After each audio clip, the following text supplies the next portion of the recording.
Welcome, everyone. Welcome. Justin M. Bailey here. And super interesting. Where, like, a week after Yumi and we got back from New York City, we had that great time. That was the last video I made. It was one of those things where, first off, before our daughter Sophie and after, we tried very hard. First to have Sophie and then another kid. Uh, you know, things went up and down. The first year, basically the end of Sophie's first year, we had a misfire, and if you've had one, you know they are no fun. I say misfire because I don't want to say the other one because yeah, they're brutal. And then we had basically we had a bunch of close calls where we so thought Yumi was pregnant, and it was just basically so much up and down, so much unpredictability. And it just kind of felt like, you know what, I for one, finally last year, felt like, you know what, I'm pretty fucking tired of all this. And I just finally told her just last February, you know what, I think I'm pretty good. I don't think I want or need to have another kid, Yumi, which was definitely something she didn't want to hear, because it's like she just felt that okay, I'll say miscarriage. That miscarriage was so tough for her. She basically, what helped her get through it was Yumi never ever gets depressed. She was pretty darn depressed for a minute or two after that. And what kept her going was she thought well, this kid will come back. Do you know what I mean? But it was one of I think I'm definitely just the more realistic one out of all of us, and it just, to me, just the tea leaves were saying let's just stop doing this to ourselves. Sophie is basically almost to the finish line. She's let's not go all the way back, because it's just we got things so good, and it's just we barely spent any time whatsoever. As I've already mentioned, Sophie's entire wonderful time on this earth is just she and I we barely spent any time, barely the minimum. So just for us, I just want to just hang out with my best friend again. Honestly, I just wanted time with her. So, anyways, and she was very begrudgingly, she's like, okay. And it's this year I've been wearing more rubbers than a college freshman. I've been making love to my microwave more than my wife. But it is funny because an adorable little miscalculation on her part and my part, and also just my jerk of a dog Sen. Technically, it's partially him too, but because of it, yeah, it's she was sick in New York City, and she and then she excuse me.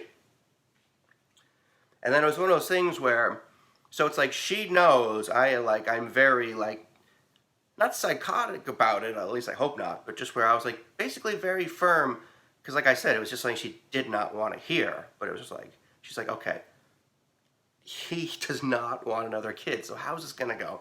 Because she one Thursday night, I don't know if I said Thursday or Friday, but Thursdays are kind of like our Friday nights, because she's got a 4-day work week. She just did a little test, and yeah, it came up. And it's just, she had her arms like this, and her face was just glowing. And she didn't have to say anything. I just saw that face, and I was like, I know. And I was just and I gave her a hug, and I told her it's great, and she was like, thank God, because she thought I was going to go totally bananas and just run out of the house, and the rabbi next door would have to calm me down or something. And I was just I know, it's fantastic, it's great. Because it is. It's I'm going to say right now, kids are, in case you didn't already know, kids are a lot of fucking goddamn work. They're so much fucking work.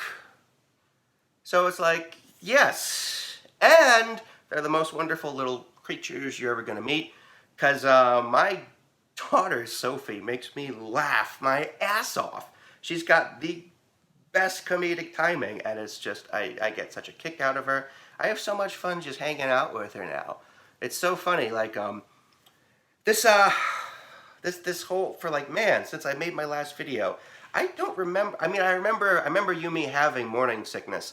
I didn't remember it being so crazy. It's I totally blanked out and forgot it, because it's I've been driving all over Albany more than a Grubhub driver. Every supermarket making this and that and this. I pick something up, no wait, I can't eat that. And so just ooh, just just feeling all that. And of course, I know, ladies, of course, the one feeling it most, I'm well aware, but it's not I I just want to say that it's just that part's that part's a doozy for me, if that's okay. And it's so funny because I was just like, I love daughter Sophie, and I also just like time just chilling and taking a breath, like a little me time or whatever. I picked up Dragon Quest 11, yeah 11.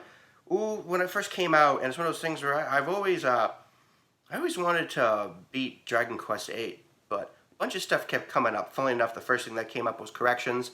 Then I couldn't finish it, and then I quit corrections, and then I started trying to get through it, and then I started making YouTube videos. So then I was too busy doing that, and it's like I never completed it. And I've always loved the original Dragon Warrior, which was the original Dragon Quest. And I was like, so yeah, I've been going. First of all, I've been going through it. And I was a little bored at first because it's I love video games, especially JRPG games. I feel like I was way more emotionally raised and encouraged by video games, specifically JMB and RPG games, more than just about anything else, which is why I had to make that whole series about it, just to at least say thank you. So like I'm so pro about those things, and yet also it's like I'm also where, for the most part, most games are pretty much just mindless, like time killer for me now. There's not a lot of stimulation, at least for me anymore, because eventually they really are the same old thing. And especially with RPGs, you beat one or two, you can easily beat them all. So I'm like, this is fun, and it's also kind of boring, but I'm like, I'm just kind of going through it, and it's and so one night I'm looking for me time, and I'm just looking for something mindless. Hey, Dragon Quest, sitting on my Switch, and having some beers, and mommy's not feeling well, so she's gonna go take a nap. Like, great, fantastic. I love the little bugger. But it's like I was kind of hoping she'd hang out with herself in the room. Anyways, she wants to sit with me and play Dragon Quest. And honestly, I'm feeling it. I don't say it, but like, I kind of like, you ever see that movie As Good as It Gets with Jack Nicholson, where he gets that dog thrust upon him and he's so mad at first. It's like, we don't like dogs in this apartment or something like that. And of course, then he just so falls in love with the dog and gets really heartbroken when he has to give the dog back. And like, that's kind of what it was, where I was like, I don't want Sophie's playing Dragon Quest with me. But it's, she and I, every night, that 3-day weekend, we just sat on the couch together and we played it. And we've played so much of that game together now, where it's, and first of all, also, the story, I mean, first of all, I give credit where credit's due. It's a really fun JRPG, and I like it where basically it seems like the mentality of this game is, give them everything they want. Don't want to do random encounters? Fine. Want to just change up your weapons, like whenever you want to in the middle of a battle without losing a turn? Great. Just give you everything you want. And it's like, I like that, where I can choose when I want to grind and when I want to don't, when I don't want to. And so, little Sophie and I, we've been playing it, which has been fun. And we finally got to the part where she and I were so excited because we finally got all those gems, crystals. We got all the MacGuffins. And so we go to the tree and we're so excited. And I think, just the way things were going, they talked about this bad guy Mortigan, but you don't see anything of him. So I'm just thinking to myself, like, okay, go to this magic tree and something magic's going to happen. We're going to carry on our adventure and whatever. And, oh God, spoilers. If you haven't played the game, I think this might be my biggest my biggest JRPG, what the fuck moment, like jaw-dropping, possibly since Aerith's death, where, oh no, you ain't getting the magic tree, because this, like, evil devil sorcerer guy Mortigan appears, and it's like, damn, he beats the shit out of everybody. He freaking, somehow, like, I guess you have this, like, the luminary, like the chosen one symbol of the main character, which in my game I call Gary Johnson. And he somehow, like, sucks, like, you need an chosen one access code to access this, like, tree of life to get the sword. So he takes it, so then he's got it, and he takes the sword, he turns it, like, this Cyclopean demon sword, and he just destroys the entire tree of life, which is this thing that just holds the whole world together, and me and daughter Sophie are just... And then I'm still, until finally Sophie, like, turns, like, Daddy, like, it's fine. And she and I have been talking over and over again about what the fuck. Like, we're each still so shocked that he destroyed that tree and he's such a bastard. And like, and Sophie, and it's like, it's interesting. I've had all these moral discussions about Mortigan and like the tree and what he do and why he do and everything, and just trying to explain to her, it's like, well, from his perspective, he thinks he's doing the right thing, even though for us it's not good. How did I explain it? Something like I said, like like imagine, I told her, this is what I told her. I said, okay, imagine if I decided to sell your toys so I could buy myself a pinball machine. And I said, that's very bad for you, but that's very good for me. So I'm like, to me, that seems good, but to you, that seems bad. And I think for her, like, oh. And I was like, and then I said, but Mortigan is still a jerk, and if I did that, I would be a jerk. So yeah, we'll not be doing that.